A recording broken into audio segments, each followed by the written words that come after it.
Love and work. Work and love, that's all there is. I cannot think of any need in childhood as strong as the need for a father's protection. If a man has been his mother's undisputed darling, he retains throughout life the triumphant feeling, the confidence in success, which not seldom brings actual success along with it. The interpretation of dreams is the royal road to a knowledge of the unconscious activities of the mind. Civilization began the first time an angry person cast a word instead of a rock. Flowers are restful to look at. They have neither emotions nor conflicts. What progress we are making. In the Middle Ages they would have burned me. Now they are content with burning my books. Love and work are the cornerstones of our humanness. Neurosis is the inability to tolerate ambiguity.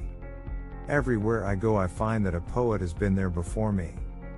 The tendency to aggression is an innate, independent, instinctual disposition in man.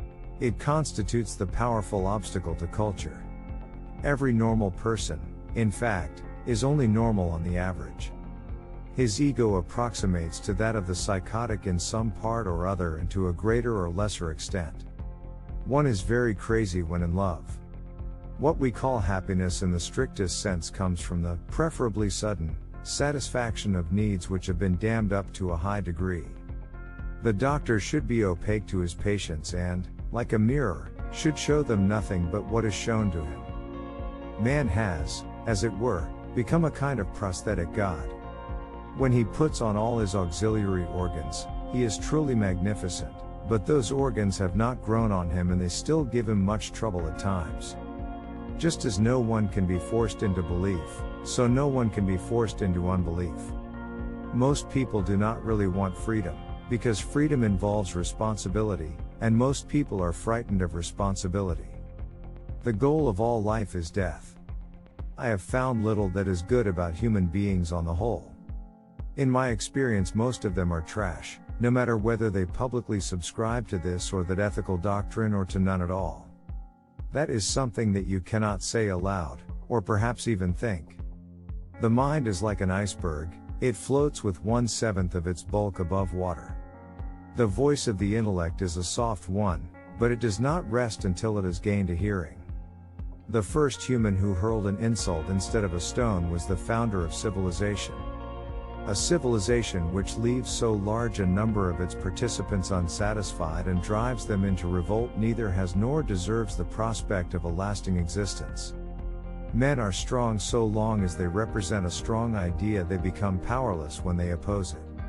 If you can't do it, give up. A man who has been the indisputable favorite of his mother keeps for life the feeling of a conqueror. The liberty of the individual is no gift of civilization. It was greatest before there was any civilization. We are never so defenseless against suffering as when we love. What a distressing contrast there is between the radiant intelligence of the child and the feeble mentality of the average adult.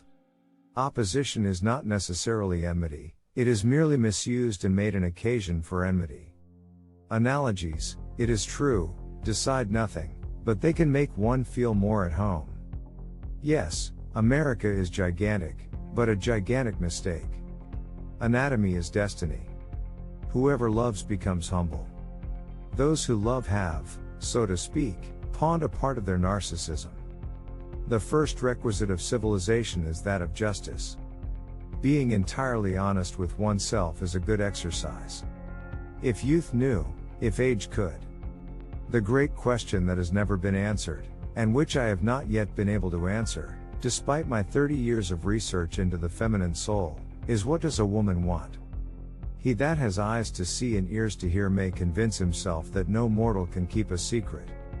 If his lips are silent, he chatters with his fingertips, betrayal oozes out of him at every pore. The ego is not master in its own house. The conscious mind may be compared to a fountain playing in the sun and falling back into the great subterranean pool of subconscious from which it rises. Men are more moral than they think and far more immoral than they can imagine. Dreams are often most profound when they seem the most crazy. Religion is an illusion and it derives its strength from the fact that it falls in with our instinctual desires. A certain degree of neurosis is of inestimable value as a drive, especially to a psychologist.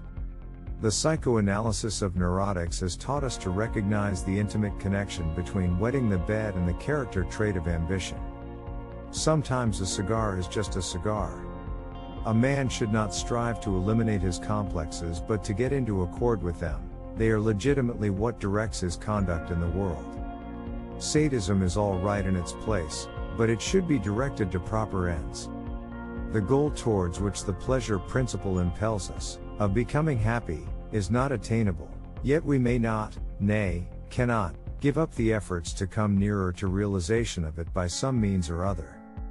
Neurotics complain of their illness, but they make the most of it, and when it comes to talking it away from them they will defend it like a lioness her young.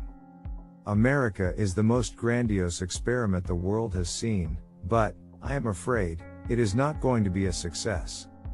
Where it was, their ego shall be.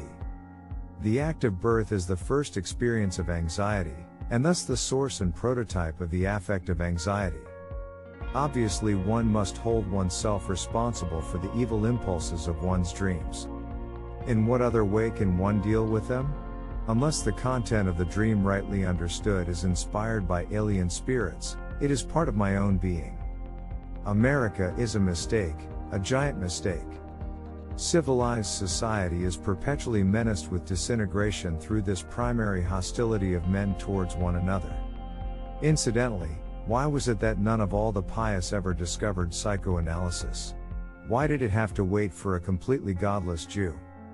Just as a cautious businessman avoids investing all his capital in one concern, so wisdom would probably admonish us also not to anticipate all our happiness from one quarter alone.